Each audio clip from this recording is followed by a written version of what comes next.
Let's talk about Dee. Now we're going to give her the same treatment I gave Dennis in my Diagnosing Dennis video, but I need to take a more responsible approach here and make sure everyone knows first and foremost that I'm not a doctor. I'm not in training or school to become a doctor, nor am I formally educated on the subject of psychology. However, I'm still going to be exploring her character through the lens of modern psychology, at least as I understand it. I'm going to try to be as informed and respectable as possible, but just know that the purpose of this video is purely entertainment, and it's in no way a piece of medical information. Now, while I do believe that mental health is a very normal and natural human issue that's both fun and healthy for anyone to explore publicly or privately, I need to make sure that none of this is taken as medical advice, or a judgment of any disorder or condition I may mention while talking about Dee. And also that when I say I'm diagnosing Dee, I really want to make it clear that the terminology is just for convenience and fun, and it's not intended to imitate or act as representative of what a professional diagnosis might look like. I feel I did a bad job of clarifying that in the Dennis video, and though I did and still do feel relatively justified in the activity because it's about a fictional character, I just want to correct the lack of professionalism in this video so we can all approach the topic with a respectful but very casual perspective. Anyway, before we begin looking at all of Dee's behaviors across the series, we need to take a look at the origins of Dee's character, because I think her character development is not as consistent as, for example, Dennis's. You'll notice this just by watching an episode like The Gang Gets Trapped, and then immediately watching something like Season 1, Episode 2. And even though every character feels like a distant or rough and undeveloped version of what they will become, Dee doesn't even feel like she's been written yet. A character like Dennis has a very consistent development that feels like it might have been planned from the very start, but Dee, her case seems to be the exact opposite, as if they had no idea what kind of character she would be when the show began. In fact, I know they had no idea what kind of character she would be, because her character didn't even exist when she got the job to be on the show. There wasn't a female character written during her audition. She auditioned reading Dennis's lines. Of course, this discrepancy isn't present in all of Season 1, because the groundwork for her character does get laid out, especially in Episode 3, but it's easy to notice that many of these scenes may not have originally included her, which likely explains why her character seems a little bland in several of the first season episodes. But let's not get too caught up in any of this. Let's blast through the first few seasons just to get a base. In Season 1, we get a few small things, maybe worth mentioning, that we'll just rapid fire. There's a dream about a dude in a bunny suit chasing her in Cleveland, Ohio. We get the first showcasing of her low-effort political activism. She's dating the asshole bar thief, which I guess is just poor judgment. But she's also very quick to scream, "Shoot him," when they are being robbed at the end of that episode. We see her fear of old people, and both her and Dennis are obsessed with Charlie as a subject of investigation when they suspect he was molested. Unless we really want to read into her dream because of any potential Donnie Darko or Silent Hill references and try to sell the idea that she made up the dream lazily and changed the setting to Ohio, then we just have to take these things at face value. Episode 3 will be our main focus for Season 1 because it contains the most insight we'll get about Dee and her personality and backstory until we meet her parents in Season 2. We get our first glimpse of the nature of the relationship between her and her mother as we see what appears to be her on the receiving end of a lecture from her mother, and based on the tone, it seems like it happens somewhat regularly. She then is weak-willed enough and probably just desperate enough to allow a teenage boy to pressure her into a relationship, or at least going to his prom, which thankfully turns out to be a setup, although she didn't know this. And at a very sad and telling display, she wears the dress she would have worn to her high school prom while getting shit-faced. Which is a good opportunity to mention that the guy says she always used to drink herself stupid when a guy she likes starts talking to her, and she demonstrates this behavior in the episode. Anyway, a lot of this comes up later on in the show and starts to make plenty of sense once we meet certain characters like Ingrid Nelson and Adriano, and we get more information and more perspectives of these formative adolescent years. But for now, our main takeaway is her strange desire for validation from this kid in the prom, and the behaviors surrounding these two things as it marks one of the most consistent lines of development within her character that's set up in Season 1.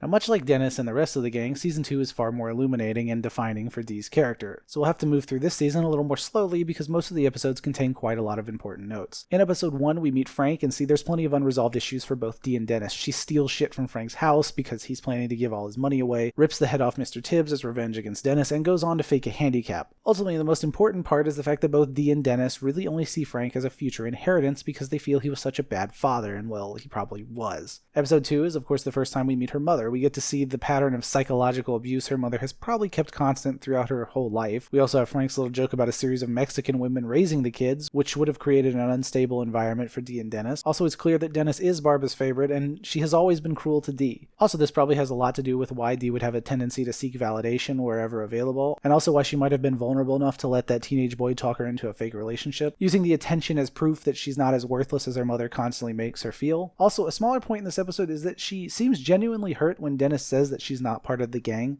and also, along with Dennis, does not want Frank in the gang. Now, of course, we have the famous welfare and crack episode, but there's a little bit more here than the drugs.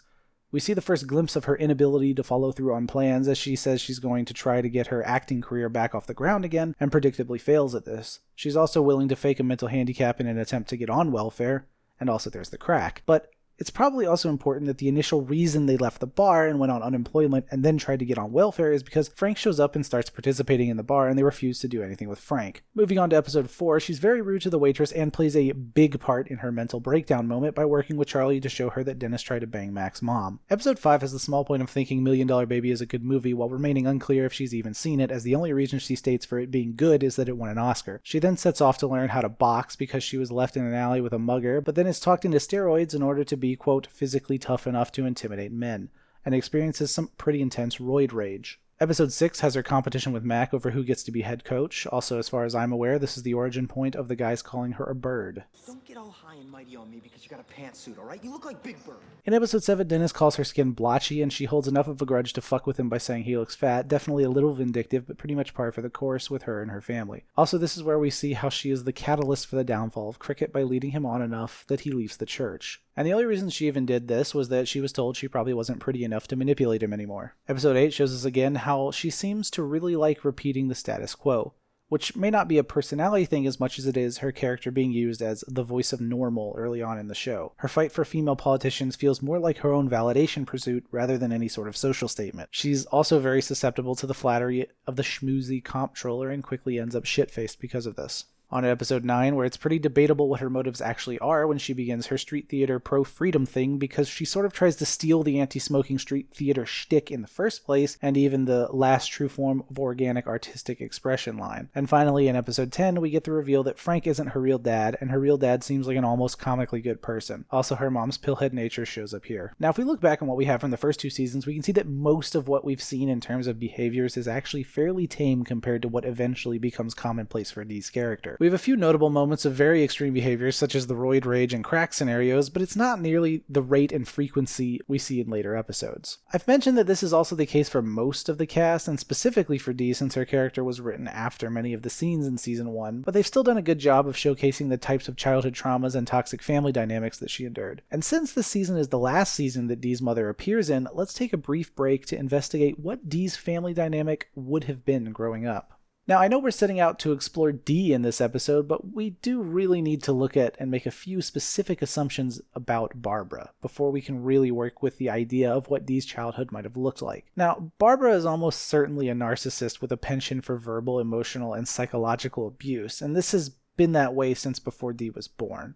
I could spend a long time justifying this point, but frankly, the character of Barbara Reynolds I think is supposed to be almost a caricature of unbridled narcissism. And I hope the things that I mentioned throughout this video and the show itself will serve as enough evidence that we can collectively agree on this constant in Dee's childhood, so we can move forward into the more abstract speculation about it. Because almost all of it hinges on this simple assumption that what we see of Barbara was indeed consistent throughout Dee's childhood, which, you know, it's not a very big leap to arrive at that conclusion. So when we look at the Reynolds as a family, we know Frank was gone or working a lot. We don't know exactly how often he was absent, but based on the, quote, series of Mexican women line that Frank gives us, it implies a constant need for nannies and maids, which indicates he was pretty likely uninvolved. Barbara was likely more involved, but given the already mentioned need for nannies and maids, she was likely not very involved, at least in the typical mothering style. What she was clearly involved in was creating a very imbalanced upbringing for her children. I've already mentioned it earlier, but Barbara clearly plays favorites with her children. Dennis is her favorite and was likely treated as the golden child, while Dee was the scapegoat and suffered constant emotional and psychological abuse. Now, these two terms, golden child and scapegoat, are exactly what they sound like and are sort of like observable roles that are sometimes placed on children or other members of a family by abusive or toxic family members. And a real quick and super simplified explanation of each is that a scapegoat is often blamed for everything in the family, suffers the abuse of other members of the family, and functions as a way to keep the toxic family system stable by uniting the dysfunction and directing it at one person. And the golden child is the child who can do no wrong, gets preferential treatment, or is kind of pointed to as an example of an ideal. These are very rough explanations, but should be sufficient for this video. Anyway, my favorite example of Barbara reinforcing these roles is this quick moment where she tells us everything we need to know within one very brief conversation. Stealing from your mother now? What kind of monster are you? Well, Dad said he was going to give all your stuff away, and then it was actually Dennis's idea. And Don't blame this on your brother. How low can you sink, Deandra? I haven't seen you for a month, and I'm standing here in a neck brace. Are you gonna ask how I'm doing, or what happened, or...? I assume you did something stupid. Dennis ran over me with his car. There you go again. Don't you think it's about time you start taking responsibility for your actions? I want my possessions returned. I was eating that, Mother. I've been running around. I haven't had time to feed the dog. Could you stop thinking about yourself for once? And besides, you don't need it, sweetie. Anyway, it's definitely safe to assume that this dynamic is not new and was constant for Dee's childhood. There are plenty of resources online for what psychological and emotional damage the scapegoat role can inflict upon a child, but instead of assigning a bunch of clinical research while waving my lack of qualifications around like I know what I'm doing, let's instead stick to just what Dee experienced and work from there. Barbara likely blamed Dee for anything and everything that went wrong in the family and in the house. Maybe on days where Barbara was particularly checked out or on some sort of pill bender, Dee got a break from this, but most days we can imagine were much like the conversation clip I showed. Dee being blamed and insulted while Dennis remains blameless. More than just the obviously painful experience of constantly being blamed whether or not she did anything wrong, it's likely to have done a lot more damage and shaped her perception of the world as well as how she interacts with it. We can see some of the obvious self-esteem damages when she starts drinking herself stupid when she's getting attention from that high school boy, but there's surely more damage that's been done that we will be on the lookout for as we continue. Also, if you want to learn more about toxic family systems or just childhood trauma in general from someone who actually knows what they're talking about, I really recommend Patrick Teehan's channel, as it's been a great resource for my own mental health exploration as well as just a very good information source. Okay, with that laid out, let's move into the next season where we're going to notice a shift. In seasons 1 and 2, the most important information mostly consisted of insights into her childhood upbringing and parents. Season 3 marks the first season where Dee begins to feel like the Dee that exists in the more recent seasons. We see developments, new behaviors, and we're also given more information regarding her traumatic youth, specifically her high school days. As far as I'm concerned, this is the first season that begins Dee's shift from establishing her character to developing her character. In the first episode of Season 3, we're immediately treated to a series of actions and behaviors that feel much more in line with Dee's modern self than most of the previous 2 seasons. She wants to get rid of Dumpster Baby until she and Mac get the idea to use him as a commercial baby and make some money, even attempting to put him in a tanning bed to pass him off as Latino. Now, there isn't much special here compared to the laundry list of examples of her being naive, impulsive, or participating in half-baked get-rich-quick schemes that we'll see throughout these later seasons, but it's worth noting that all of these behaviors are entirely typical for basically every member of the gang. But we'll still gloss over most, if not all, of these things moving forward, but rest assured that if something like this isn't mentioned here, it's definitely in my notes because that fucking Evernote entry is huge. Moving on to episode 2, we see her trying out for the Eagles for reasons I'm not entirely sure of. The very obvious and easy interpretation is that she's doing it out of spite or impulsivity or a combination of the two, or just so she can tag along. But she does repeat that it's in the pursuit of proving women should be allowed to try out, though she seems much more into the spite angle than anything else and goes home immediately after breaking her foot. So any sort of moral motive seems tenuous at best.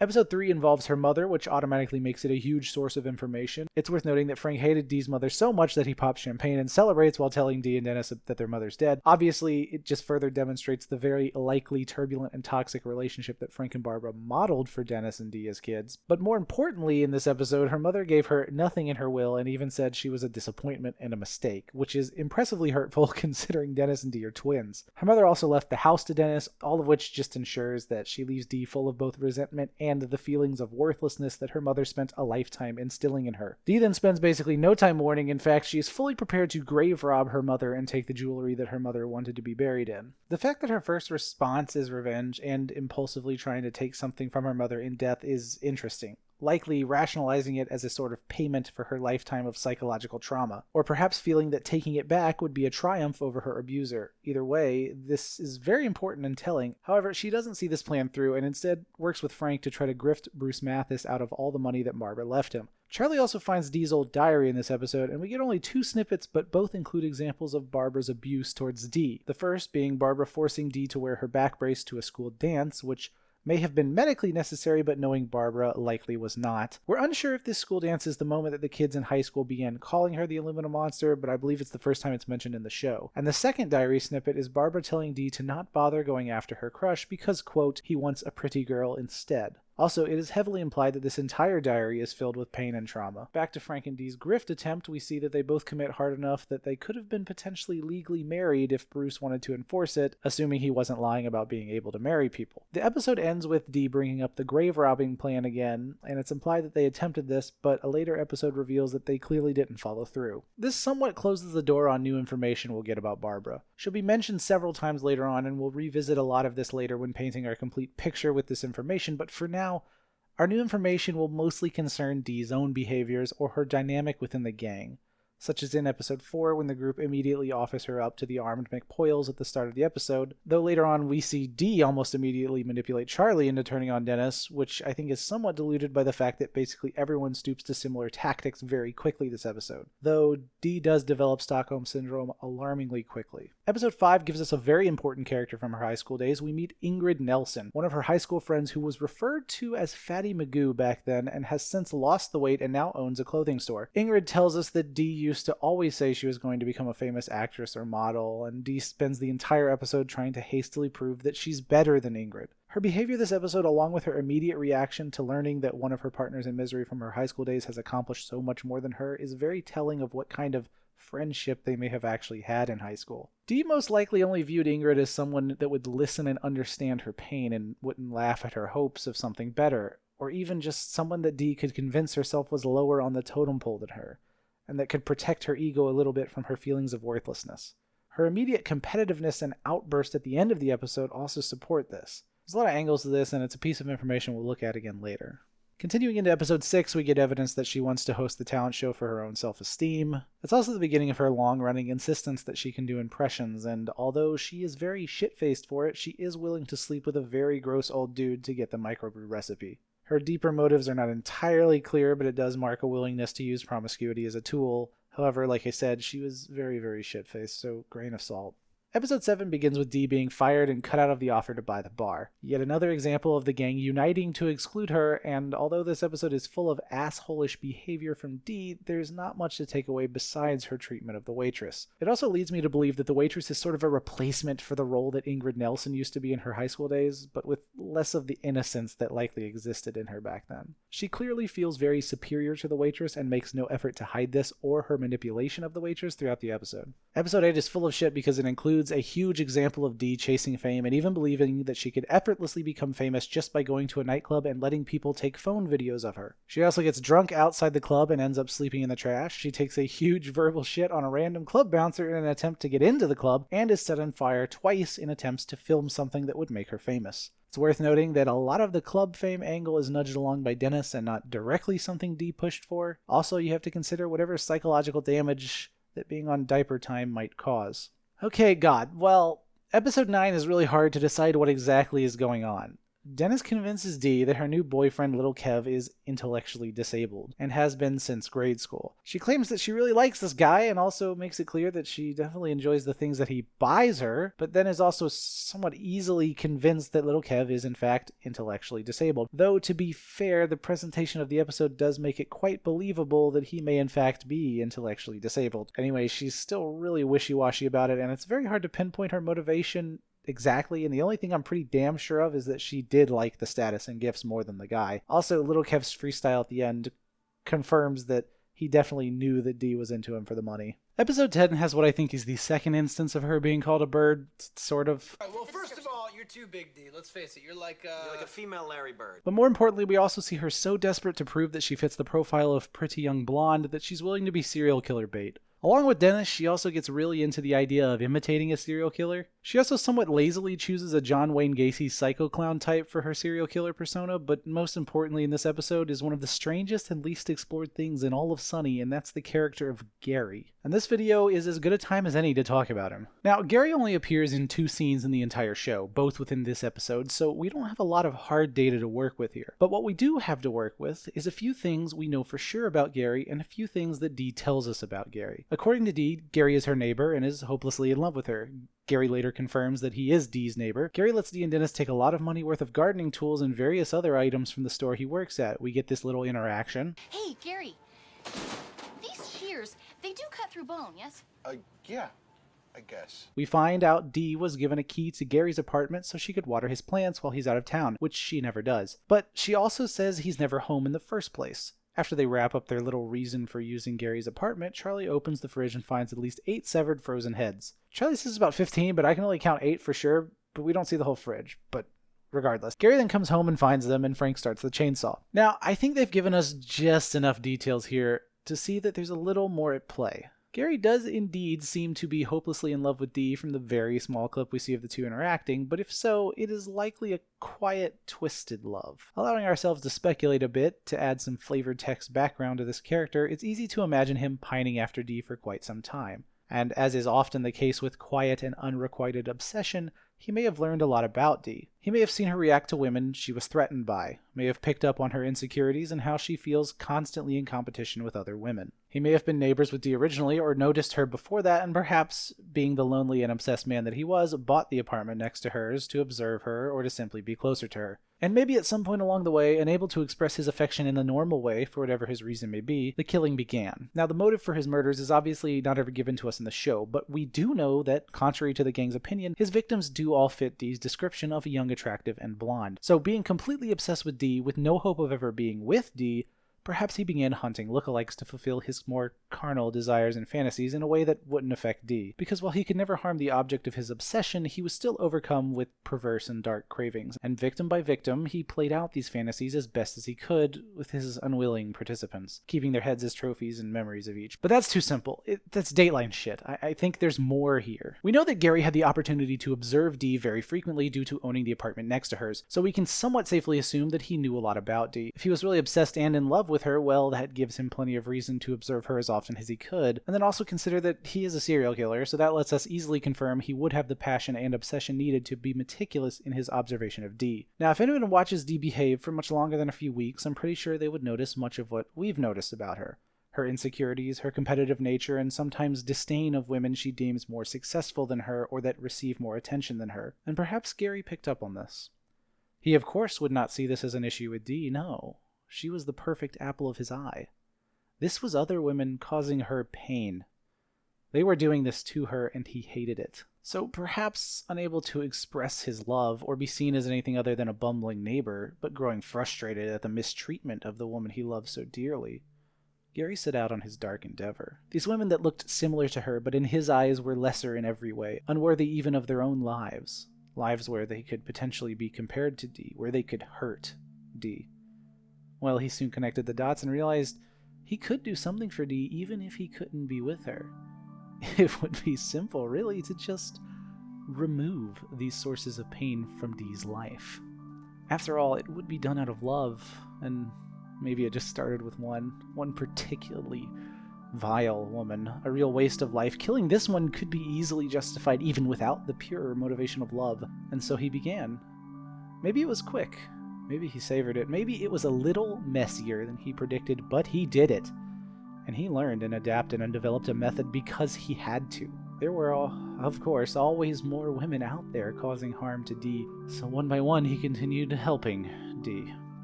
He even stored the proof of his grotesque actions committed out of love in the apartment next to her. So close to Dee, he even gave her a key, perhaps fantasizing that she might accidentally stumble upon the evidence and see to what great lengths he would go to improve her life and how much he loved her. Then, maybe then, she would see him. Anyway, that's my personal interpretation. Obviously, we don't know for sure, and we may never know. There's a few little holes in my story, like how Dee says he's never home, and I said that maybe he had the apartment next door so he could observe her. But it doesn't matter. The fandom wiki really likes the idea of the apartment and the key to the apartment being a potential trap for Dee, that she avoided becoming a victim out of laziness, but that just seems so fucking boring and also unlikely, seeing as if he really wanted to kill Dee, he would have had a lot of opportunities with owning the apartment right next to her. And I just think my version is also so much more fun. Moving on to episode 11 and 12, they really don't have much more other than some asshole-ish behavior. Episode 11 has her really enjoying and trying to set Dennis up to seem as much like the molester he looks like as possible. And then episode 12 had nothing noteworthy. Episode 13 contains more manipulation of Cricket, plenty of cocaine use. Granted, she's mostly just going along with Charlie's coke-fueled plan. Episode 14 contains her beating up a masturbating homeless guy, which she seems to really enjoy, and then immediately believes she's capable of cleaning up the streets just because she beat up this one masturbating homeless guy. And the final episode of Season 3 showcases her manipulating as many people as she can in an attempt to prove she shouldn't have been ranked last. However, basically everyone was scheming against each other in this episode, so her behavior isn't really that out of place.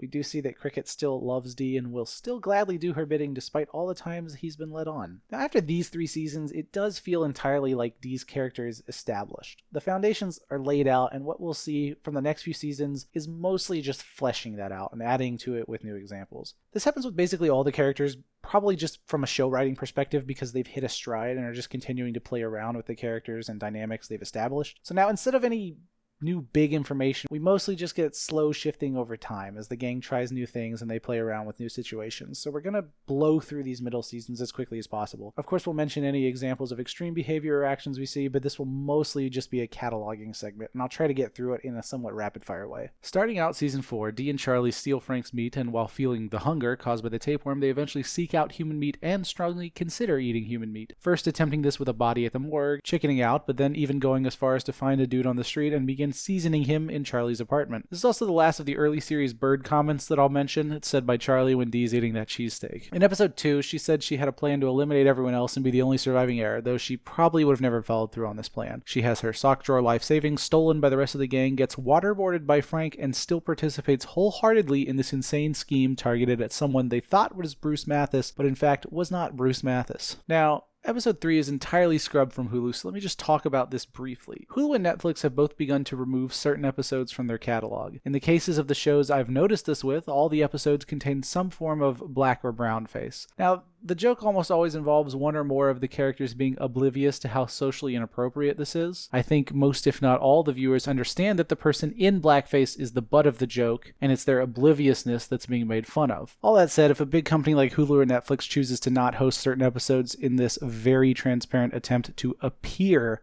socially mindful, I would love if they would at least leave any fucking clear indicator that an episode is missing from their catalog. For example, if you watch this season of Sunny on autoplay all the way through, you won't notice anything amiss. If you pull up the episode list for this season, well, it all looks fairly normal at first glance. In fact, there are only 2 ways you would notice that anything is missing: if you, like me, have seen the show dozens of times and notice that something's missing, or if you have a habit of checking what episode number you're on and notice that it jumps straight from 2 to 4. The way they have this set up, it's not only possible, but very likely for first-time watchers of the show to not realize they missed anything.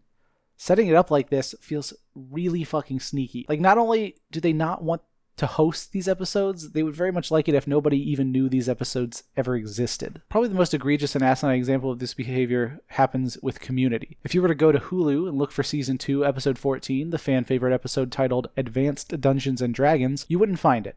If you were on Netflix, you would, however, find Season 2, Episode 14. It's titled Early 21st Century Romanticism. Yes, Netflix is actually even worse about this than Hulu, where Hulu accurately numbers the episodes in the season while doing literally everything else in their power to pretend the episodes don't exist. Netflix includes literally no indication at all that the episode is missing. If you tried to watch Community on Netflix, you would very likely miss what many fans consider to be the best episode in the show. I should also mention that this episode of Community was also scrubbed because a character appears in blackface. However, if you've seen the episode, you'll know that the blackface in question is in fact a character in drow cosplay, excited to play D&D. Now, it's clearly intended to be creepy and awkward, and played for the comedy of the very questionable decision to be in full drow makeup while still in regular clothes at a casual D&D session. Again, as with the other times, the joke here is the oblivious nature of the character, and him not realizing it could easily be mistaken for blackface. Anyway, his D&D character dies almost immediately, and he's only in the episode for a few minutes. I guess all I'm trying to say here is, while it's annoying that these companies scrub the episodes from their catalog, what's objectively wrong here is that they present little to no indication to the viewer that something is missing, stealthily altering thousands of people's viewings of these shows so that they may never be complete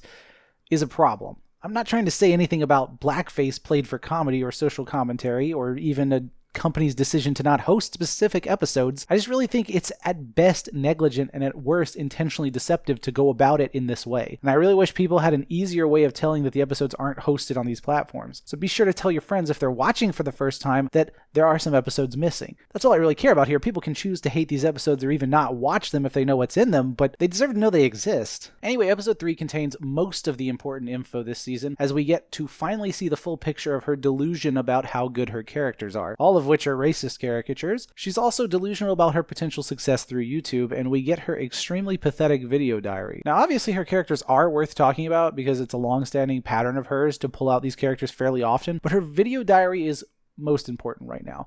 We see her in a much more vulnerable light than how she carries herself in the group. Most importantly, however, is this line. In other news, it seems like I have a rash. in a place where a sexually active person should have a rash.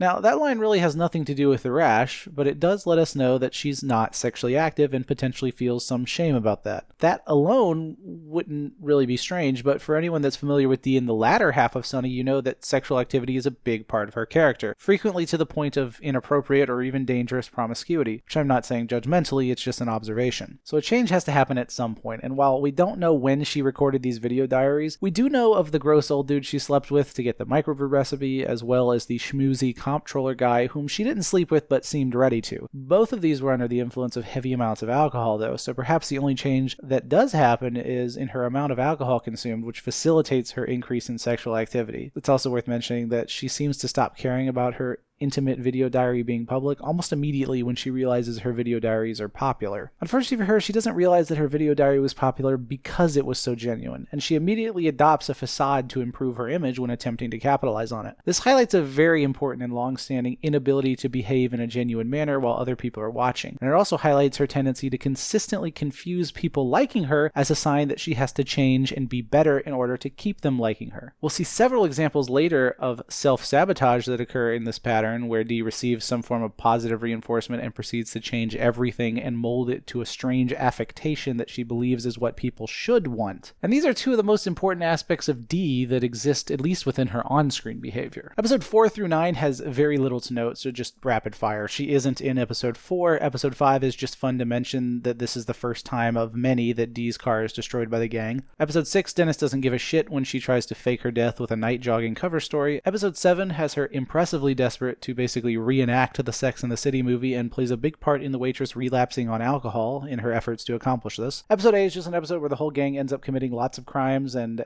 at least 2 counts of kidnapping, 3 if we're considering catnapping. Episode 9 likely being the most important of this list because it shows her going to an open mic night almost every night and gagging from the pressure and failing to perform her set, which is an uncharacteristic amount of commitment and far more than she has for many other aspects of her life. Also, she throws money into the fountain every day to wish for a better life and has a little meltdown about it. Episode 10 involves health issues and poor judgment that's worth noting. She has a heart attack at quite a young age, potentially from the crack, though I'm not so sure about the limited amount of crack she did actually being something that would cause a heart attack. Also, she makes the powerfully bad decision of taking fat burners almost immediately after having a heart attack. Also plans to attempt amateurly administered Mexican Botox to get rid of crow's feet, and also administers Mexican collagen into Dennis's face. So all around, it's kind of like a strange midlife crisis type of lifestyle response to the heart attack, but with all the instant gratification aspects of the vanity-obsessed side of health and fitness. Episodes 11, 12, and 13 have small things, but nothing important. Okay, so for the next few seasons, we're going to jump around a bit more and skip over smaller things and spend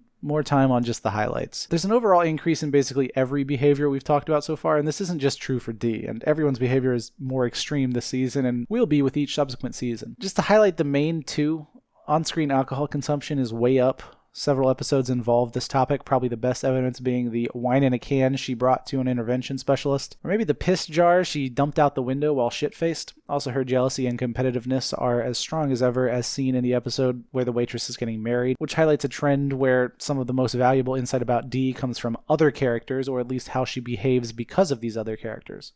Dee alone is not a particularly reliable source of insight because she seems to do her absolute best to conceal anything genuine about herself. This was already showcased with her video diaries and her shallow attempt at recreating them with Charlie, and it'll only continue to pop up as the show goes on. Back to the episode in question where we meet Brad Fisher and learn that Dee used to date him in high school but broke up with him because of his acne. And apparently many girls from high school made fun of him and mistreated him because of his acne, and now that he's had his big glow up, he's enacting his psychological revenge in a pretty dark way. I have been getting my revenge.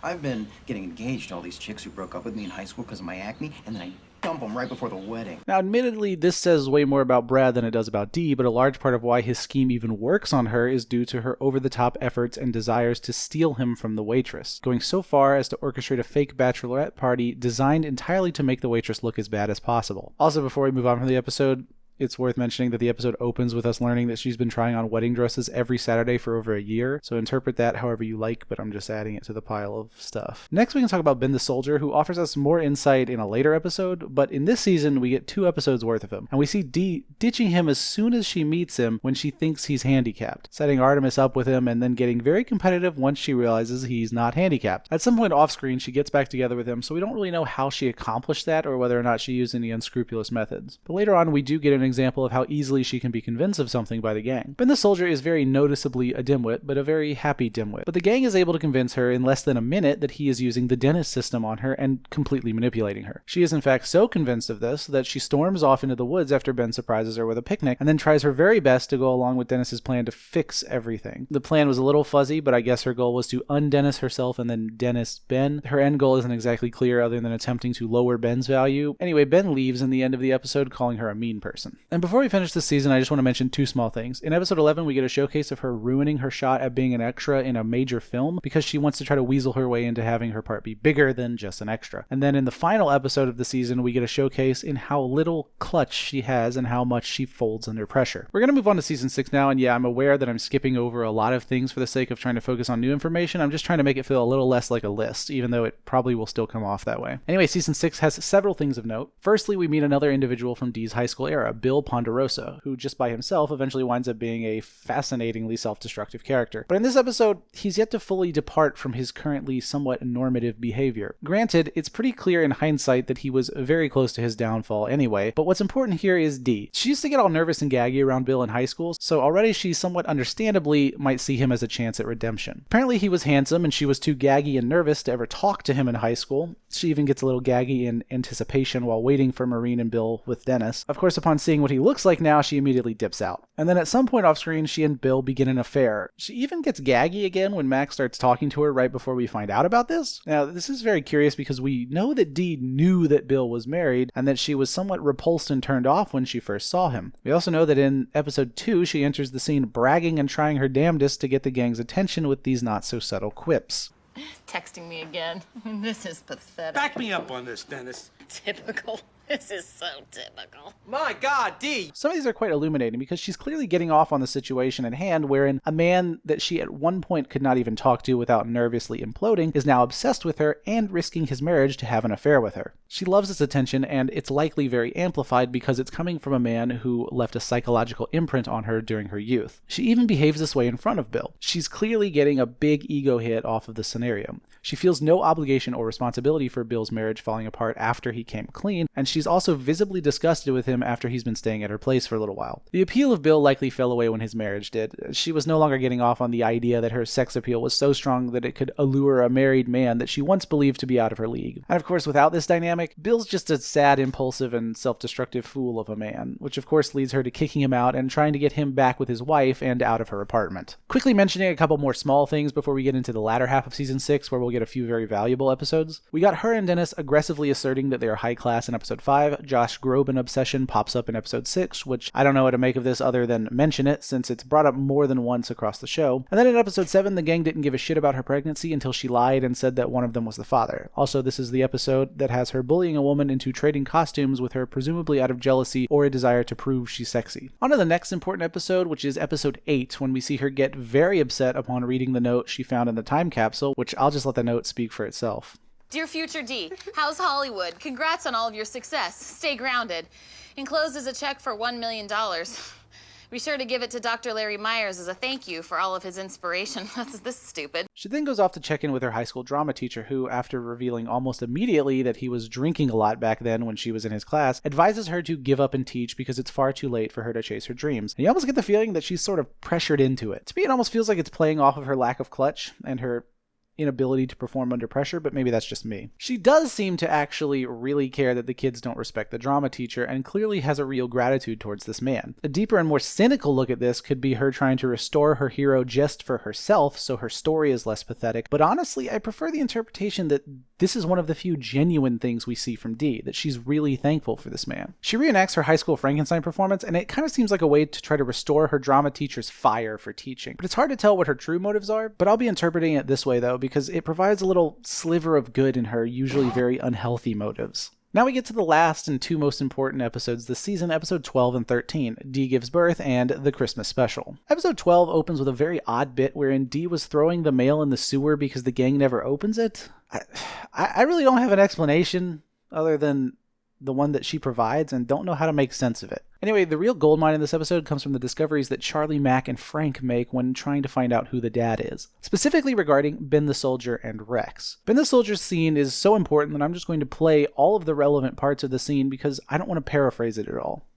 Yeah, she wasn't very nice to me. So what are we looking at? No contact with Dee after you dated, or what's the deal here, bud? Well, no, she contacted me for a while, usually when she was drunk. Drunken late night booty calls? No, she usually just yells at me, calls me names, like army jerk, camo turkey. I know she's just drunk, so it's okay. Not okay. Not okay at all. You gotta stand up for yourself, man. So you haven't slept with her then? Sometimes she tricks me.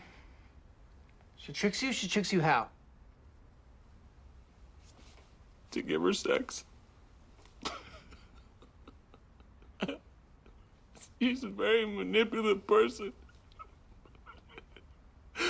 Well, I'm sorry. Are you guys mad at me? No, man, we're not mad. No.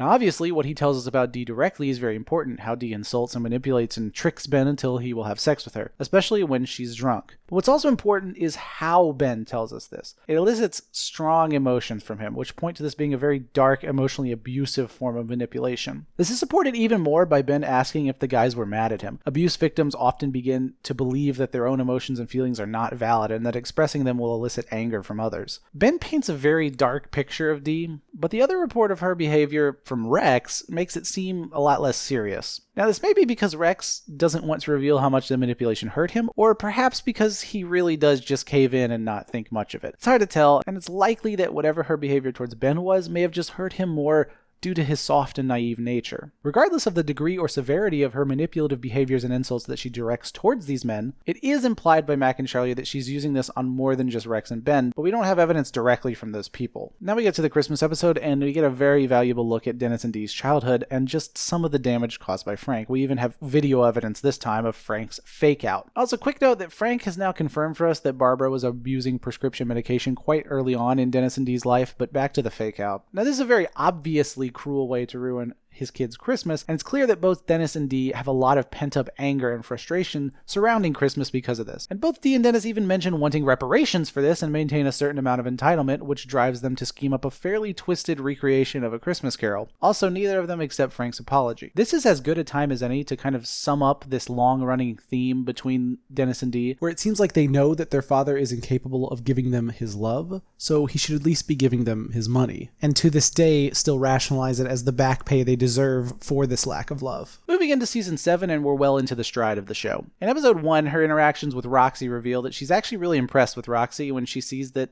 she has enough money to back up her shit talk, and then goes as far to begin to emulate her and try to be a foot girl. She clearly sees Roxy's lifestyle as some sort of easy ticket to what she considers the good life, which really just comes down to a feeling of superiority and being able to shit talk people.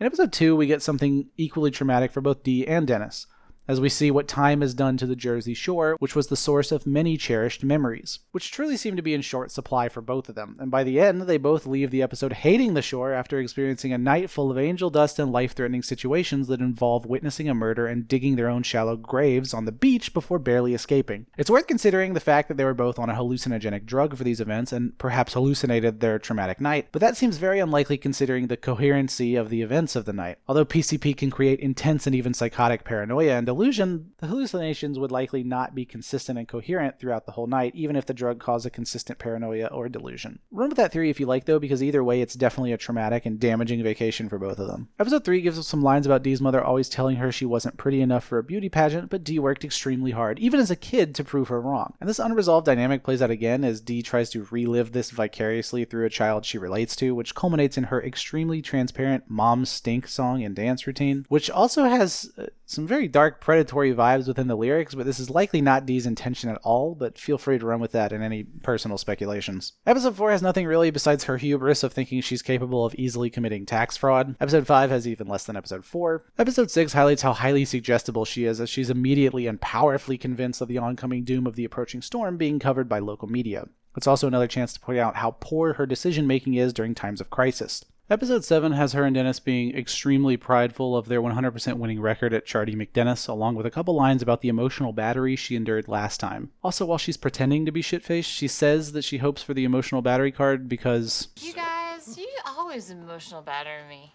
And I'm fine with it. I don't care about it. I'm getting good at it now. Episode 8 gives us more examples of her fad chasing as she finds bars on Facebook to go to, and we learn that she's been catfished by this woman named Catfish. Episode 9, there's not really much other than she insists she was dragged into the home invasion scheme, but everyone else says she nosed in. Episode 10 is an odd one since we can't be sure how much of it's true, because the entire episode's framing device is that it's Mac's story to a priest. But within this story, we have the believable bit of Dee laboring under the delusion that her jokes and personality are why the bar is suddenly successful. And as we have and will continue to see her do, she aggressively fixates on and eventually ruins whatever was working. This aspect of her personality is touched upon later. Moving past episode 11, since there's nothing of note, we get to episode 12 and 13, which introduce us to more characters from her high school days. Along with her revenge plans of seducing the guy that coined the term Illumina Monster, but her plan seems much more like an attempt at personal redemption and a desire to prove herself to her bullies more than the infiltration she tries to sell it as. Moving on to the next season, in episode 1, we get a little bit more info on Dennis and Dee's granddad and even find a home video of them as kids at what seems to be some kind of Hitler youth camp. While this information does add some color to the complex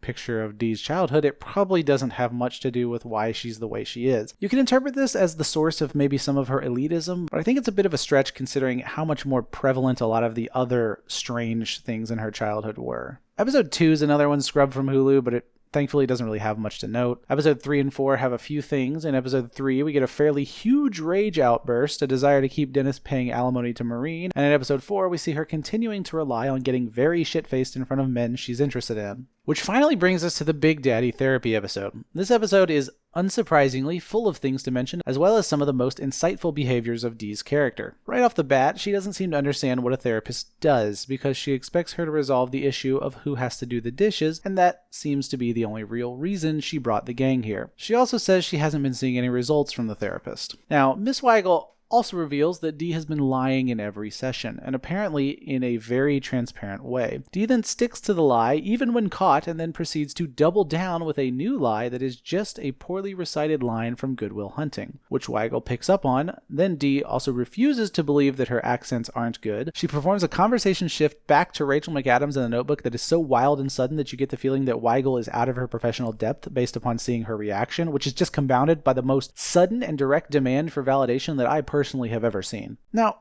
it's also worth speculating as to why Weigel assigned the dishes to Dee. Personally, I just relate this to the fact that Dee was the only person that lied to Weigel consistently. Even Dennis spoke to the therapist as a peer and was truthful in many ways, but only Dee hid behind lies. Or it's just a matter of Dee bringing the gang here in the first place, or that the therapist is the most comfortable with Dee. Very fun to note and speculate about the fact that in the very next episode, Dee's going to a psychic, which I'd like to think is not a coincidence, and she turned to a psychic after her failure in therapy because the psychic tells her everything she wants to hear. Also, this episode ends with what must be a very unpleasant emotional release for Dennis and Dee as they dig up their dead mom. Now, Dennis is clearly feeling a lot, but Dee's reaction seems to be of disgust, so profound that she can't look away. While Dennis's reaction is fairly transparent and vulnerable, I really am not sure what to make of Dee's. She could just simply be in shock at seeing her mother's decaying corpse, sure, but perhaps this shock was mixed with something more. You see, Barbara, Dee's tormentor and constant reminder that she could never be good enough,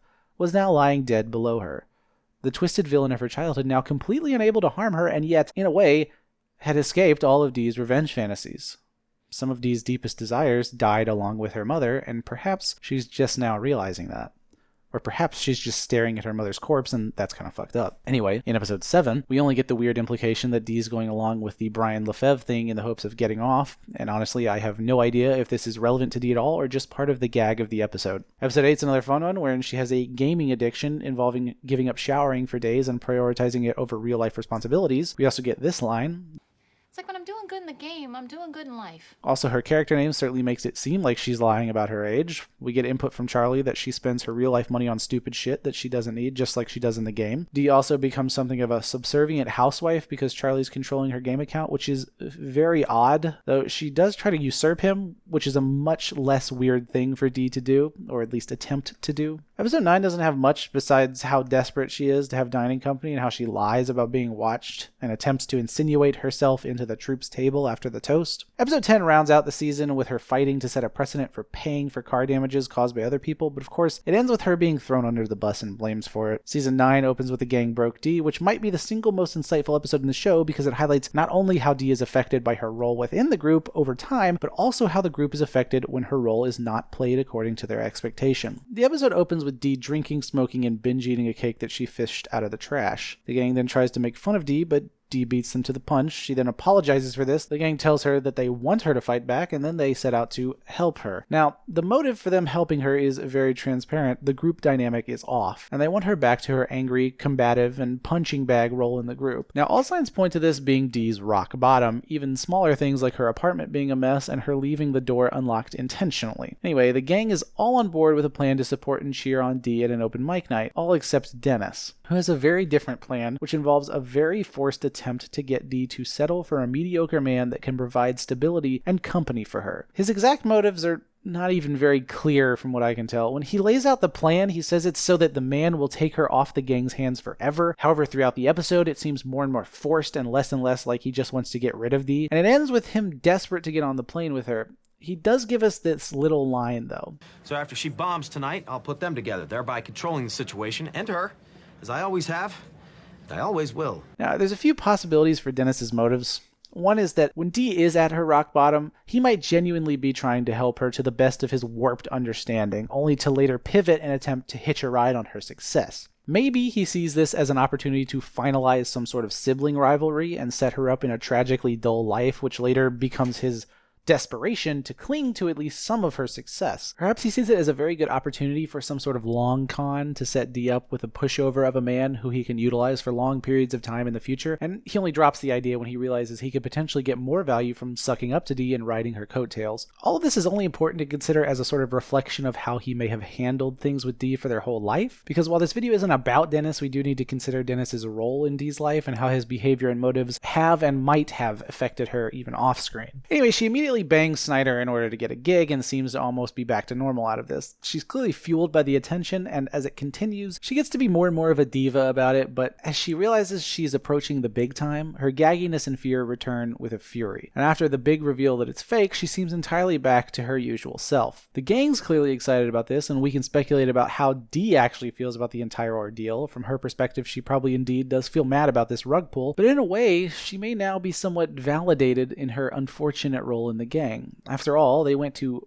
very great lengths just for her. Even if it was all just a ruse to put her back in her place, she may be realizing that she might not ever truly have the love of the crowd, but as long as she plays her part within this group, she will always have an audience. Anyway, on to episode 2, we can ignore her political fervor and eventual stance swapping on the topic of guns because we've seen her have easily forgotten strong opinions before, but also because a far more important insight is given to us when we learn that she was institutionalized because she lit a girl on fire. Her explanation is that the girl was copying her and being annoying, but Dennis clarifies that Dee was the one doing the copying. Dee then screams, seemingly just from the rage of remembering it. Also later in the episode, she drops this line. I will burn you alive like the last bitch who crossed me. Okay. Episode 3 only has small things like being very defensive about trying to make sure people know this other lady bartender is not funny, and also tries very hard to prove that she is funny and ends up demonstrating the opposite. Also, there's plenty of rage sprinkled throughout. In episode 4, she falls for a pyramid scheme and tries to get the gang and everyone else that will listen roped in. Now, it's hard to tell if she believes in the berries or the MLM, or if she just knows that she got scammed and she's trying to get her friends below her somehow, or if she's just trying to dig her way out of the hole she's in, but she definitely doesn't understand at least some aspects of how to get people to sell this stuff for her, even after convincing Charlie that the berries are basically magic. Also, everyone's willing to let Frank be stuck in the coil so they can squeeze him for business advice. It's not really relevant, it's just funny. Episode 5 has nothing of note. On to episode 6, and we get to see her version of the saves the day panic imagination scenario. And in it,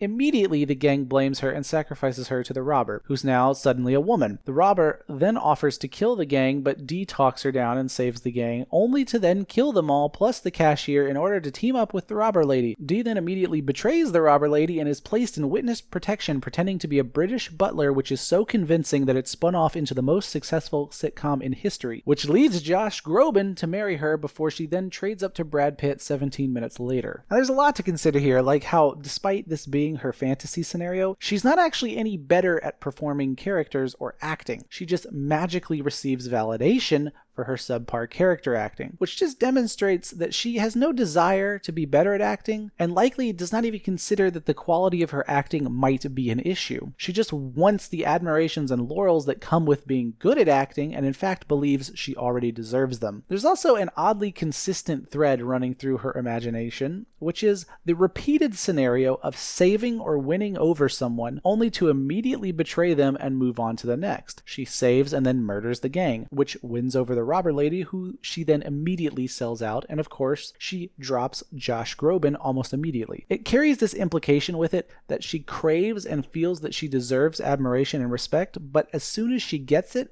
she wants to kill, sell out, or abandon the person she received it from. Also probably worth considering that while pretty much the entire gang engages in what could be considered magical thinking in this episode, Dee's scenario demonstrates a lot of things she said out loud and features some hopes that she carries daily. It's nice to have a full internal fantasy representation of these to refer to. Moving on to episode 7, and we just get a demonstration of the severity of all their alcoholism. Everyone stashes booze somewhere in the bar, and Dee's particular stash is warm beer in the ceiling. Episode 8 is mostly about Charlie, but we do see her offer to sleep with one or both of the scientists in order to get chosen for the intelligence test and receive the financial compensation. Episode 9 is another one that's been scrubbed from streaming sites, but it thankfully has little or nothing to note. Episode 10 just shows us that she has some beef with Gale the Snail, and like the rest of the gang, she's unwilling to say sorry to squash the beef. Okay, season 10 time, and with it, we open with the Wade Boggs episode, which is just a case study in the gang's binge drinking habits and how Dee handles her booze. She's terrible at pacing herself and even takes some uppers to counteract the booze, and she's easily the most belligerent drunk of the group. And along with Charlie, she begins having hallucinations and ends the episode passed out in a public space.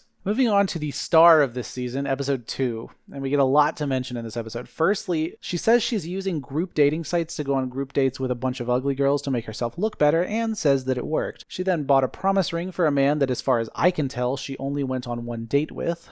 Frank basically outright said that there's no way a dude would ask Dee to marry him. Of course, later we learned that the dude had no idea that they were dating and was there on another group date. Dee reacts to this by breaking up with him, and in her rage sets out to date men and give them low star ratings on a website as revenge. Now, the first man she dates is a spinal surgeon that she gets very drunk and sleeps with. You could very easily make a very strong case that Dee date rapes this guy, and she straight up carries this passed out dude out of the bar. Anyway, despite all of this, he seemed very into her and told her he hoped it wasn't a one-night stand. But of course, Dee is too set in her vengeance plan to care at all about this. It's pretty clear that she just wants to be in what she perceives as a position of power over these men, and she throws away a chance at a relationship despite being very excited earlier when she thought she was in one. Now, she keeps this cycle up in order to chase the high of feeling superior to these men while assuming that she's inflicting the same scorn that she felt earlier in the episode. This, of course, ends predictably in word getting around that Dee's on a binge of serial one-night stands, and weird and gross dudes begin flocking to her and know her as, "Hey, are you the whore who bangs everybody?" She ends the episode in her own shame at this realization, and Dennis even calls her a dirty, dirty whore that bangs toad people. Anyway, moving on to episode 3, there's not much to mention because they're all kind of dicks to Pete. Episode 4 is just everyone but Frank and Charlie constantly angling for credit about things, so there's not much here. Episode 5 is a little helpful because the gang always says that Dee noses her way into things that they do, and this is a good example of her doing exactly that and going to very, very great lengths to achieve this. But I'm not sure if it's because she wants to be involved or because she desperately wants to prove that she's pretty enough to seduce or distract the factory manager. Episode 6 has a conversation between Dee and Charlie that's actually very insightful. Both Charlie and Dee feel like there are things they do or feel compelled to do that aren't really them and are just pressures they feel because of the dynamic of the gang. Dee even admits that she was going to say she had to go to the bathroom and then crawl out the window and leave because she was worried Charlie would do it to her first. Of course, Charlie then admits that he was going to, which confirms her fears, but both of them seem to know that these compulsions are just because of the peer pressure from the gang. Dee says that she puts all these expectations on herself to be funny all the time because she believes that's what people have come to expect of her. Of course, Charlie immediately says that he thinks that nobody expects that at all of her, although she does not seem to hear this, or maybe she just ignores it. Anyway, they're both enjoying the novelty of not being ridiculed for their decisions, and during this they end up having sex, and of course we later learn that, according to Charlie's account,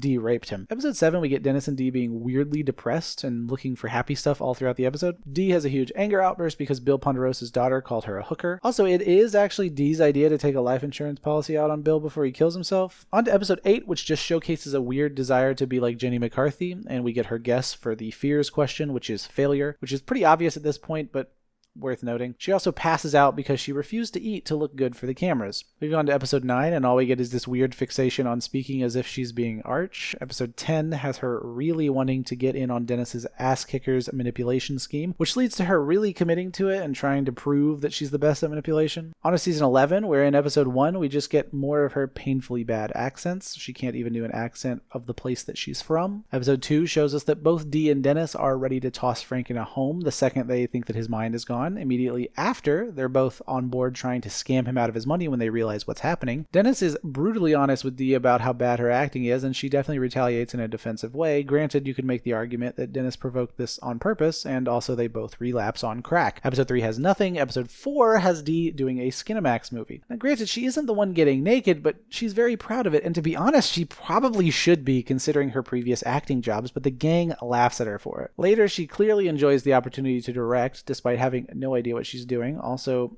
she edits the movie into a short story of how Dennis was raped, and it descends into this. Loser, loser, loser, loser, loser. I'm not really sure what to make of that, but that's what it is. On to episode 5 and 6, where we have nothing really important. Episode 7, she's willing to lie in court and also go back on those lies immediately when made angry, and is also weirdly obsessed with trying to prove that the lawyer is lying about not being Jewish. Episode 8 has more of Dee's bad and racist characters. Also, she participates in the whole accidentally and then not so accidentally kidnapping and robbing people at gunpoint paddy wagon scheme. Episode 9, we see that the gang definitely agrees that out of the 7 deadly sins, wrath is the one that Dee is most guilty of, which is fitting. She develops a weird and sudden vendetta against a woman that takes a seat she wanted. We also get some insight that she understands and even leverages the implications idea that Dennis was talking about. Her implications are that she would accuse a man of rape if he didn't sleep with her. When I'm alone with a guy and we're messing around and he gets all skittish about banging, so then I insinuate that it would be a shame if my account of what happened was different from his, and then he ended up getting a call from the sheriff. She also rounds out this whole episode by punching this woman she had a problem with. Episode 10 just includes more of her belief that her impressions are not only good, but desirable. On to season 12, where episode 1 really has nothing. Episode 2 just has her worrying about the diseases in the water park. Episode 3 is another excuse for her to believe she's funny and worm her way into the TV show. Episode 4 really has nothing but her saying that she oozes sexuality. Episode 5 says she still has nightmares about Dennis snapping off that crow's head. In episode 6, we hear this quite sad line. Well, that's because nobody ever wins those tickets, right? But as long as you don't scratch it, then you're not a loser. You know, in fact, you're a winner. Potentially. In episode 7, which is likely the most important episode of this season, a man tells Dee that she was his rock bottom, and she becomes fixated on this and the desire to prove that she's a valuable catch of a woman and not anyone's rock bottom. She then orchestrates a far worse rock bottom for this man involving a daddy-daughter donger face. She then orchestrates a far worse rock bottom for this man involving a daddy-daughter donger facer shaker. Why the fuck did I write that? In episode 8, she's quite angry that this new customer is being called Dee, which I think is completely fair, and it's more valuable to consider as more evidence of how the gang treats her than anything else. She does, of course, threaten the whole gang with anthrax if she doesn't get a Valentine. Episode 9 is entirely Cricket's episode, and episode 10 has nothing. On to season 13, where in episode 1 of the season, it's mostly about Dennis's effect on the gang and the insecurities that his absence brings out. For Dee, we see several peculiarities. Firstly, Dee doesn't even seem to believe that she could be the pretty blonde needed for the distraction, which might make sense given the frequency that she would hear something like this. But she very often fights these comments and supplants herself as the role regardless of ridicule, so it's odd to see her like this. It's as if Dennis is ruining her self-esteem from long range. She later says that she enjoys being the only woman because it makes her feel special. It's also worth considering Mindy's speech towards the end of the episode. In episode 2, she organizes the entire escape room outing as a way of angling for the credit of being smart enough to finish it, all while planning to conceal that she's done this exact escape room before. She, of course, gets locked in Dennis's sex room and causes herself a huge injury by trying to climb around the outside of the building to get out. She's mad enough to sue for these injuries, but as soon as they cheer her on, she not only forgives them, but seems genuinely moved when they say she did good and gets the first bite of steak. Episode 3, I'm not really sure what to make of it. She organizes an all-women bogs drinking challenge, but the entire purpose of the episode feels more like commentary or a meta joke. It does make sense that Dee might do something like this because of one of the longest running threads to her character is repeating the status quo, but it's not particularly useful information for us. Episode 4 is fairly important. We get a weird moment where she really seems to enjoy being picked up by the vagina because she said it made her feel tiny. She seemed to suddenly care about all the shit that the gang does to her when she realized she could press charges for it, but likely only because of the power it gives her. To support this theory, we even see that she fakes being sexually harassed at the meeting to enjoy the high of this power she has over men.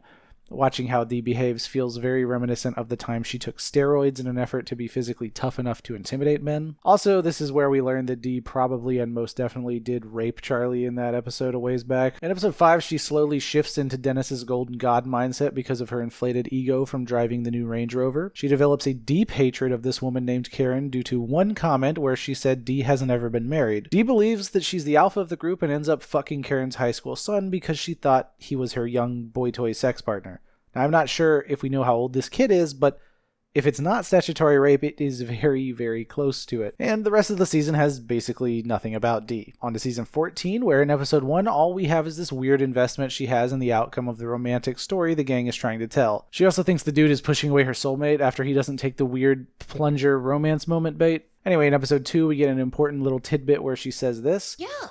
Look, I feel bad enough about myself as is. I don't need some super hot, funny, smart chick doing like roundhouse kicks and cracking computer codes to make me feel worse. No! Episode 3 is yet another one scrubbed from the streaming sites. We get to see D-Day, and she says this line about when she wakes up in the morning, she feels sad, and feels sad for a very long time. Unfortunately, we don't get the rest of this thought, as the scene then shifts to the internal monologue of the other characters that drown Dee out. Later in the day, Dee makes them do her racist characters in some kind of play, and all in all, the whole day seems like her goal is really just to make the gang feel as bad as her, or at the very least just enjoy the power she's allowed to wield over them for one day a year. In episode 4, she gets a rush from a man almost dying in front of her, and she becomes a reckless adrenaline junkie from the rush of almost dying afterwards. She then has a series of risky behaviors in the pursuit of this high. She insults some Puerto Ricans in order to get them mad enough to want to kill her. She scales the side of a building, but this particular attempt didn't give her any rush. She really wants to see Dennis flatline to get this rush, and eventually she just drinks the poison shake in order to have a chance at seeing the other side. She, however, did see the other side and said she hated it, and now seems that she's completely over her adrenaline junkie phase.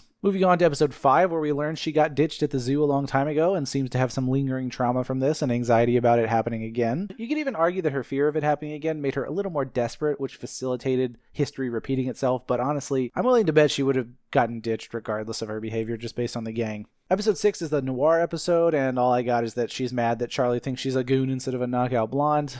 Episode 7 is another example of her inclination to follow trends. This time, the trend is appearing environmentally aware on social media. She seems attracted to the trend because she can shame her followers in her posts. And of course, what Charlie actually records throughout the day showcases a day loaded with lots of rage from Dee. Episode 9 has her fighting for a woman's right to get any haircut she wants while also shit-talking these women and their haircuts. She eventually does get the haircut, but performs it herself as some sort of solidarity move that feels much more inspired by a you can't tell me what to do impulse rather than actual solidarity, because she immediately gets a wig made of border collie hair to cover it. However, this episode is very obviously a thinly veiled abortion parallel, and to be honest, the characters' behaviors are kind of all over the place and serve the political gag more than anything else, so I don't know how much I would value anything from any character in this episode. Episode 10, we get this little line where we learn that Dennis likes to manipulate and motivate Dee to stick to a plan by showering her with compliments because she feels undeserving of them and becomes angry about it. Moving into the most recent season, we get very, very little from most of the episodes. We do, however, get an episode that seemingly throws a wrench in a lot of our understanding of Dee's character progression. In episode 3, we see that before she tried to be an actor, she seemingly wasn't cynical. She was calm, considerate, and everyone considered her very sweet, hence the nickname Sweet Dee. The gang even seems to treat her quite well. They wouldn't insult her appearance. They say she has a good heart. Dee doesn't seem to find crass humor that funny and is not competitive at all. And immediately after hitting her head later in the episode, she seems to shift instantly to the angry, loud, obnoxious Dee we've seen in the rest of the episodes. So after all these seasons of little tidbits and insights into her past, and all the little events and trauma that might have contributed to her current personality, after seeing season 1 Dee slowly become the Dee we know from the later seasons, along comes this episode that is strongly implying that it all comes down to one concussion in a roller rink. We're going to have to revisit this one for sure. But let's quickly finish up the data logging and look at the last episode that matters, which is episode 4, where she hosts her own acting class wherein she is clearly getting high off teaching people to be like her, probably definitely trying to bang her male student, and of course this entire moment right here. Well, what I mean is I was just able to give you something your parents never did, and all I had to do was toss you a single compliment. I can control you. I can make you feel however I want you to feel, which will help you be a better actor. Oh, I do want to be a better. Shh, I'm not done. Oh, that's real power. Way more power than just acting, and I think that's what it was probably all about for me, you know? She really seems to derive some intense pleasure from knowing she can control Kiki. However, she drops the entire acting class scam immediately as soon as she's offered a role. Now we set upon the task of actually diagnosing Dee. We can quite easily look at the diagnostic criteria for several personality disorders, and there's one that very quickly seems to fit like a glove. In fact, when I set out to make this video from the very start, I was sure that this would be my conclusion. It's histrionic personality disorder. Now right away, if we just throw the list of diagnostic criteria on screen, we can ascribe basically every single one of these to Dee in some way or another. But therein lies the issue. For each point, we can definitely come up with specific examples, but very few of them feel entirely consistent within her character across the show. They almost seem to come and go. Now this was the first thing I noticed that made me second guess myself, which only started when I actually sat down to write the conclusion of this script. The more I researched, the more I found that diagnosing Dee would actually be far harder than I thought. Also, there's this tricky little note in the DSM stating that, quote, symptoms must have begun by early adulthood. And seeing as the show begins with Dee and Dennis being somewhere near or at the age of 30, and Dee does not begin to show these HPD symptoms in full until several seasons later, well, that alone's reason enough to dive deeper. So first things first, I decided that if I was unsure about it being HPD, then I would immediately start investigating the other personality disorders that I knew had some sort of symptom overlap. Okay, so borderline personality disorder comes to mind pretty quickly. If we look at the DSM criteria, we can see that Dee fits several of these and could easily fit this diagnosis, but more interesting than just fitting the diagnostic criteria, if we read through the signs and symptoms section of the BPD DSM entry, we quickly find ourselves in a strange spot. Dee does indeed feel intense anger and fear quite often throughout the show. The gang even assigns her the deadly sin of wrath when doing inventory on what each of their deadly sins are. Dee also changes her view of others abruptly and dramatically, such as what appears to happen with Ingrid Nelson going from an old high school friend to a rival after one conversation, and Dee also abruptly and dramatically changes her self-image, alters her goals, values, and opinions quite often. Dee may also be prone to self-sabotage when she is about to reach a goal, but it's hard to know for sure if that's what's going on internally. We've seen her choke and bomb and gag under the pressures of performing, but it may be unfair to call this self-sabotage. Or, for example, when we get that line about her majoring in psych and referring to it as, quote, 3/4 of a major, which has the implication of her being close to graduating, but Dennis does, however, say that she, quote, failed all her classes, so I guess we don't know if she was close to graduating or not, and likewise, it's hard to tell what's going on in her head when she chokes before achieving something. The behaviors described in the next paragraph, though, are quite relatable to Dee. However, this last little line about what triggers these destructive acts does not really fit as far as I can tell, which leads me to the problem. Dee falls in line with many of the external BPD symptoms, but the motivation doesn't seem to fit, as far as I can tell. She isn't responding to a fear of real or perceived abandonment, at least not a majority of the time. There is the odd time, like her panic and anxious worry before getting ditched at the zoo, where that does appear to at least be part of the motive, even if it doesn't really feel like the much deeper and more profound fear that people with BPD might experience. So she fits a lot of the diagnostic criteria and behavioral patterns, but the triggers seem to not really fit that well. Now, if I go to some of the communities where real BPD patients share their own experiences, I can find several examples of people's triggers being much closer to something like fear of criticism, or a fear of being made to feel stupid, or made to feel like a bad person, or left out socially. Any of these very unpleasant social outcomes that might happen and might be very painful can seemingly be triggers for some of these people. So it's probably fair to say that the abandonment fear doesn't have to be so literal and can manifest in many different ways. Now, the DSM, which I'm beginning to notice more and more flaws in, only has one little line that might be interpreted this way, so I'm just going to trust the practicing psychologists that are actually diagnosing these real people and say that the BPD trigger doesn't need to be as literal as the DSM makes it sound, but it could manifest like a fear of neglect or rejection or social isolation, or just being made to feel worthless in a social context. I suppose being made to feel worthless is a type of social abandonment, and maybe that's why the DSM doesn't really elaborate, and the practicing psychologists are just better at interpreting this than me, but you get the idea. if we assume that Dee's behavior is characteristic of someone with BPD, and we allow for our slightly expanded definitions of her deep fear that might motivate these behaviors, then at least by every metric I can see, Dee could now qualify for both HPD and BPD. And while we're at it, let's check a third possibility, which is complex post-traumatic stress disorder, which will be a little harder because it's not actually in the DSM, but there does exist proposed diagnostic criteria, and even though it's not officially recognized in the DSM, it seems to be very highly regarded by mental health professionals, and also it's in the ICD-11. Now, if we look at the ICD-11 criteria, it's really quite intense and requires more intimate knowledge than we really have access to if we wanted to confirm that Dee might have it. So right away, we don't really have as much to justify this condition as a possibility. However, I still think it's worth including as it doesn't take much digging to find lots of content from very professional mental health experts sharing resources to help people that may have CPTSD because of a narcissistic or abusive parent. And we can pretty easily surmise that Barbara was a very abusive and narcissistic mother. So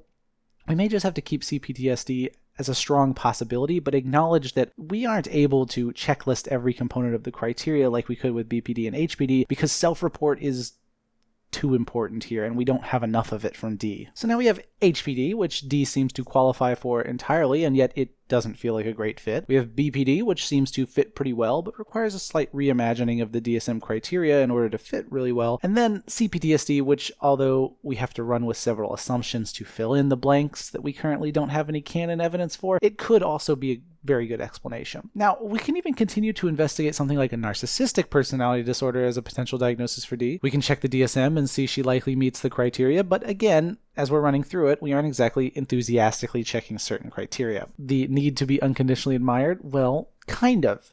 You feel like this is her ideal scenario, but we haven't really seen this play out, and we even see her crash and burn as she approaches the chance of large-scale admiration. Exploitation of others to achieve their goals? Yeah, but it seems almost exclusive to her sexual endeavors, and specifically berating Ben the Soldier and Rex into occasional casual sex along with an implied list of other men, but it's not really something she employs in many other areas of her life. Now we can continue on and sort of have a slight objection crop up with most of these criteria, but I think in many respects she could qualify for this as well. However, the differential diagnosis section is actually really helpful here, especially when you're well out of your depth like I was as I researched this. But the most useful line, at least in my opinion, is this line for HPD, which says that, but patients with narcissistic personality disorder, unlike those with histrionic personality disorder, disdain doing anything cute and silly to get attention. They wish to be admired. Now, this in theory could immediately eliminate NPD from consideration as far as I'm concerned, but something just doesn't sit right. Like, something's missing. Every single diagnosis we've looked at feels close to fitting, and yet, like, something's not quite right. I need a more elaborate explanation, or at least I need to rearrange the information we do have into a much more coherent picture. And well, I do have a working theory, but just know that from here on out, I'm speculating much harder and with reckless abandon, and the things I say past this point no longer hinge on a strict observance of the official and approved diagnostic criteria, and they're instead based on my own interpretations of other people's self-report, my own ideas and headcanon on Dee's inner mental landscape, and my own very, very, very unlicensed and untrained understanding of psychology. So as with the rest of this video, but especially true now, don't take anything very seriously past this point. It's really all just for fun. So there's a psychological term called masking, and you may have heard this term if you enjoy binging psychology videos on YouTube, and it's especially likely you've seen this term if you've spent any amount of time researching whether or not you personally have autism. Not that I've ever done that, but anyway, masking is not something exclusive to autism or any other neurodivergent diagnosis, although it's more and more common to see that term associated with those conditions and that much more specific type of masking. It's not exclusive to them. Anyway, masking is actually a fairly common coping mechanism for all types of brains and can be conscious or unconscious. It's essentially the same thing as this Jungian idea of the persona, which is kind of like the version of you that you present to other people. You can even go back really far and see this explored philosophically by a lot of different people throughout history, and it may be one of the older psychosocial concepts that we as people started to really think about. Not that I have any desire or ability to confirm that, I just know that it's a really old concept. Also, real quick, while we're talking about autism, I'll just say that I doubt Dee is autistic, because while it could explain her emotional outburst, maybe her anxiety, and maybe even some of her inappropriate social interactions, there's no special interests or obsessions. She swaps from fad to fad pretty often, and I don't know that I've ever seen her stim in a way that's commonly associated with autism. Also, we can quickly tackle ADHD because why not? It might explain her fad hopping, her brief video game addiction, her impulsive Flojo nails in that same episode, and a few other things. However, both autism and ADHD have a little requirement towards the bottom of the diagnostic criteria that says the symptoms are not better explained by another mental disorder. Honestly, Dee potentially could have ADHD or be somewhere on the spectrum, but I don't think think it's the main problem presenting throughout the show, and for the purposes of this video, it's probably not worth focusing on, even if you could confirm she had one or both of these conditions. Okay, so back to masking. Why did I bring it up? Well, we've actually seen Dee do pretty clear examples of this a few times. When Charlie tries to get Dee to record more of her personal video diary that seems to contain very raw and very real personal content, Dee dresses up nice and lies during recording, and then proceeds to act almost confused when Charlie asks why she's doing this. Now, this isn't a great example because I'm not sure who among us could just go full venting depressed video diary mode while our friend is standing there filming us. But we also get another example of this much later in the therapy episode when Weigel tells Dee that she can't help her if Dee is lying to her in every session. In fact, even later on, during D-Day, we can recall that she says she begins every morning feeling sad and that she feels sad for a very long time. And then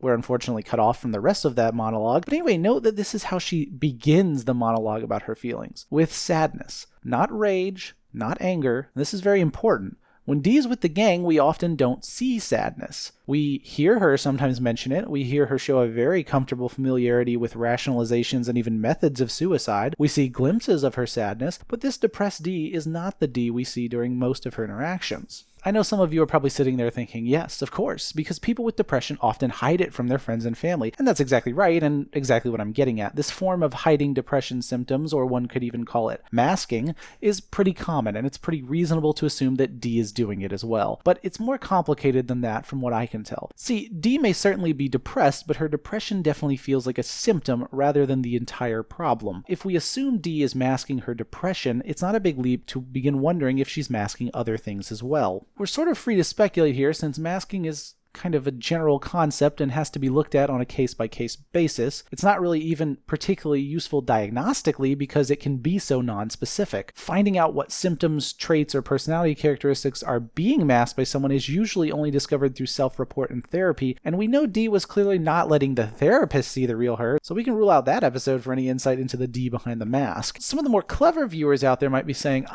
the roller rink episode.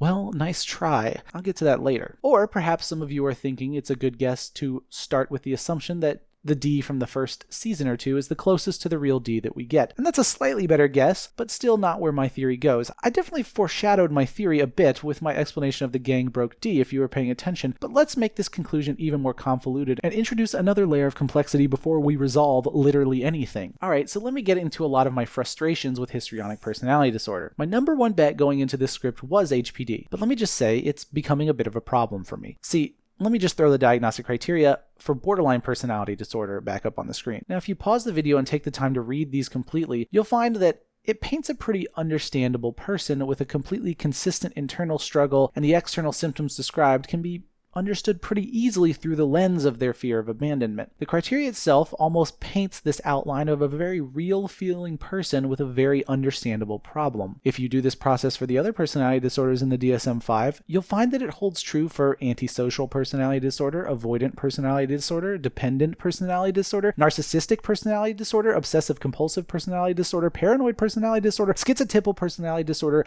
basically every single PD in the goddamn DSM except HPD and arguably schizoid personality disorder, but to be honest, my only experience with SCPD is being personally diagnosed with it, but frankly, I think the guy was kind of in over his head. Considering how little introspection I was capable of at the time, and honestly, diagnosing a 19-year-old college dropout going through Concerta and Prozac withdrawal with schizoid personality disorder is so goddamn laughable that I kind of mentioned it before, but if you scan over the DSM entry, the picture it paints feels much more like a caricature than the other PDs. Like, I'm serious. Pause the video and read them. It can't just be me. This entry feels dated or at best incomplete. Anyway, it doesn't matter if you don't agree because both statistics and clinical research agree with me. As I dug more into it, and also as I discovered there were whole entire sentences above the symptoms section, it becomes clear that HPD is actually a very uncommon diagnosis.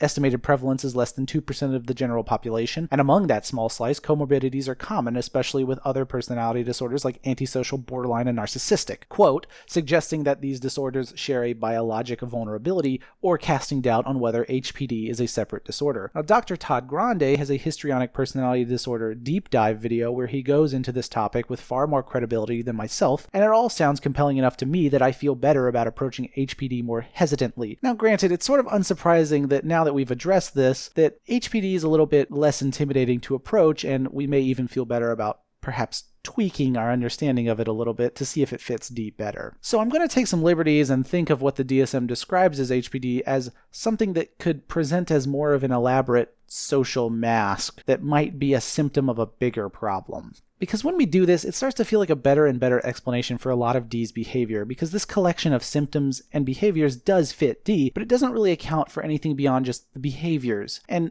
the motivation side of it seems pretty inconsistent, because Dee herself behaves very inconsistently. But if we look at this as much more of a coping mechanism that she's using to navigate her social experiences, then it makes sense why it's not as constant as something like BPD or NPD would be in someone's life. If it's a coping mechanism and not what's actually motivating her, it makes sense that it comes and goes, shows through really powerfully sometimes and is seemingly gone other times, because this specific set of symptoms might be an expression of something deeper that the HPD DSM entry doesn't really help us identify. Okay, so let's get real experimental here, and I promise I'm getting to a point real soon. If Dee's capable of using a mask this complex as a coping mechanism, it stands to reason that she could be adopting more masks or roles within various social settings or in response to certain social stressors. An example that springs to mind immediately is when Dee seems to put on the Golden God persona quite naturally after being put in charge of driving Frank's new Range Rover. She effortlessly adopts the narcissistic mask, not just in her new rich woman social circle, but even while talking to herself. Now,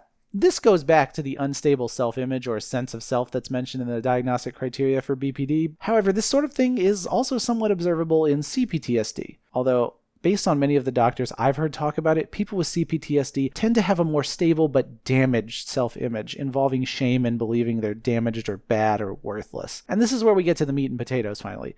BPD and CPTSD also have a great deal of overlap, so much so that I had to basically stop writing the script for several days and try to identify specific ways to differentiate the two as best I could. And after wrestling with how to navigate this, I found another very useful video by Dr. Todd Grande exploring how CPTSD and comorbid BPD and PTSD are very similar. And in this video I learned that it makes sense why I was struggling to distinguish the two, because apparently even licensed and practicing psychologists have been struggling and researching the differentiating factors and features of these disorders and conditions for quite some time. At this point, this all may feel like I'm sort of going around in circles, and honestly, I am, somewhat on purpose. I'm trying to recreate the ping-ponging back and forth chaos that I experienced when trying my best to find something that helps explain Dee. And hopefully it showcases just how difficult and complicated clinical diagnostics really are, because even just this entertainment video without the pressure of a real person on the other end of the diagnosis has had me obsessively trying and failing to differentiate just the small selection of disorders and conditions I feel are relevant to Dee. And I hope it gives you a little more insight and respect for the licensed mental health experts and what they do, which is something I think I failed to highlight in the dentist video. Also, that's not to say that what I'm doing here is indicative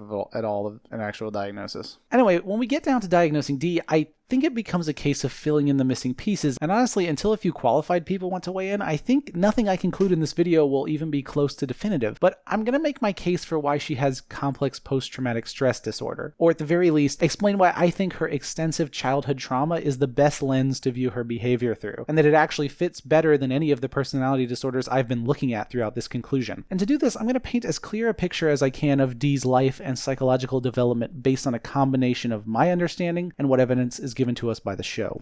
Dee grew up in an unstable and hostile home environment. A frequently absent father, a rotating series of maids and nannies, and worst of all, an almost certainly narcissistic mother. Her mother likely established the toxic family dynamic very early on in Dee and Dennis's development, constantly reinforcing Dennis as the favorite or golden child and Dee as the scapegoat. Based on Dee's diary entries and Barbara's eventual will that labels Dee as a disappointment and a mistake, we know that Barbara likely maintained this treatment of Dee for her entire life. We're left to fill in the gaps with our imagination in terms of Dee's early childhood, but the damages that a toxic family dynamic like this can cause are very well documented, and we can paint a more vivid picture by making a few assumptions. From a very young age, everything Dee did was likely met with criticism, blame, comparison to Dennis, or even just direct verbal abuse. And although we don't have any direct evidence of childhood physical abuse, we do have a clip of Barbara slapping Charlie with very little reason, so it's possible that hitting or slapping or other forms of physical abuse were directed at the children. Nothing Dee did would ever be good enough, and she likely would develop a very negative and shame-based self-image. But despite Barbara's best efforts to make Dee feel worthless, Dee clearly still held out hope.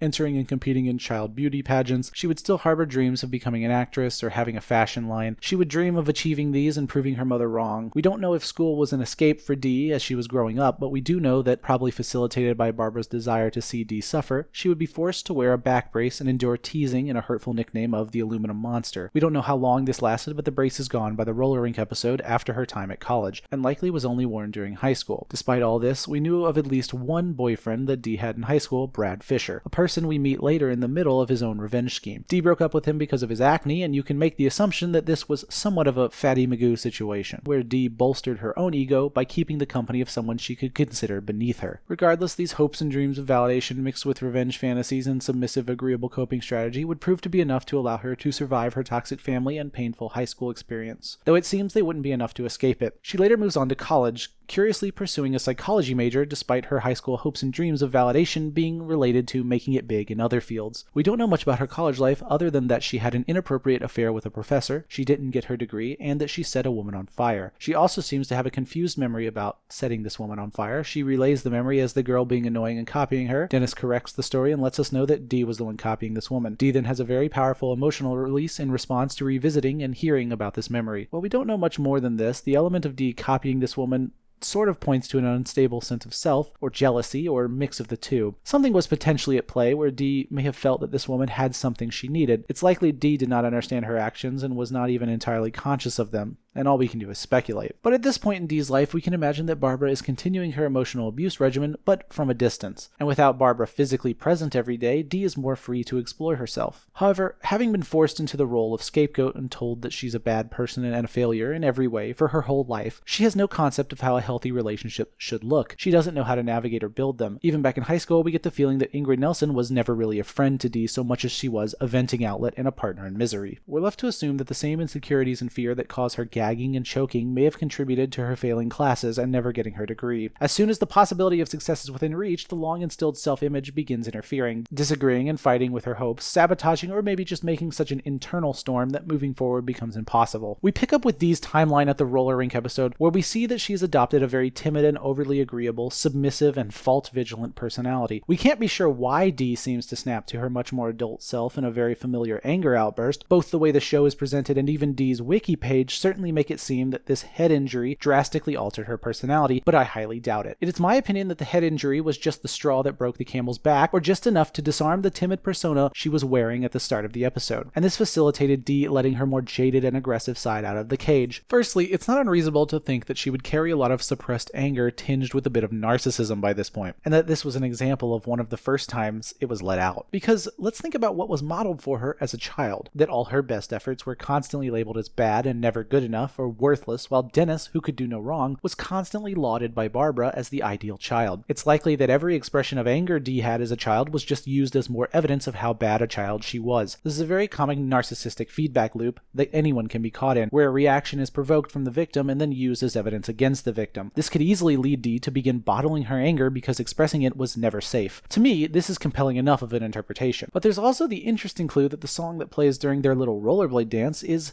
no doubt's Just a Girl, a song about oppressive expectations and being forced to live a life in a role not of your own choosing. And while it's fair to say that the song was just topical to the 90s setting of the episode, and it was also No Doubt's first charting single, making it a good fit for the time period, I would have to disagree with this explanation, as it was released 3 years prior to the episode's 1998 date, and there's a very believable likelihood that Dee would relate to the lyrics as a young woman under her mother's cruel scrutiny. As far as I know, our timeline picks up with season 1. I can't remember and can't find anything about how long her stint in Hollywood lasted for, or if it ever began, so let me know in the comments if you remember anything about that. Anyway, we pick up with Dee still pursuing the acting dream by participating in an acting class in Philly. Now there's a little bit of a weirdness here because the show was originally pitched to be in LA and not Philly, so a lot of that season 1 writing was sort of retrofitted onto Philly, meaning that Dee's venture to LA likely wasn't a consideration when these episodes were being written, but oh well. As we pick up with Dee and her life as we see it during the show, she seems to start off in a much tamer mental state. You could even describe it as a slump rather than the repressed and mentally abused victim she seemed to have been throughout childhood and early adulthood. We can maybe assume this is just a result of the stability afforded to her by being independent and being away from Barbara. And as Barbara returns, this stable slump of Dee slowly fades. Eventually, Frank officially joins the group. There's a small power struggle from Dee and Dennis. They meet their real father, who seems like he may have been an amazing and loving father, and then Barbara dies.